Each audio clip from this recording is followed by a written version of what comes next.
রাজনীতিবিদদেরও এই ধরনের একটা প্রেজেন্স ছিল যে তারা সোসাইটির অভিভাবক, তারা একটু ওপর থেকে তারা পুরোটা চালনা করবেন এবং তাদের ফলোয়ার্স থাকবে, better than rest of the hard.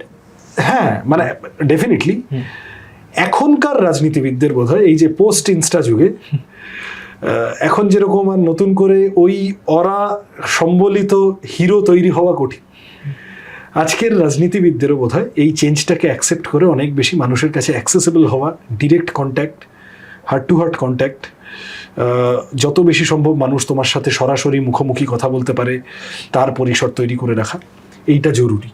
বিশেষত যারা বামপন্থী রাজনীতি করে তাদের জন্য তো জরুরি। মানে এখনকার রাজনীতিবিদদের, বিশেষত বাম রাজনীতির লোকেদের স্টার হলে চলবে না, মানুষের নিজের লোক হতে হবে।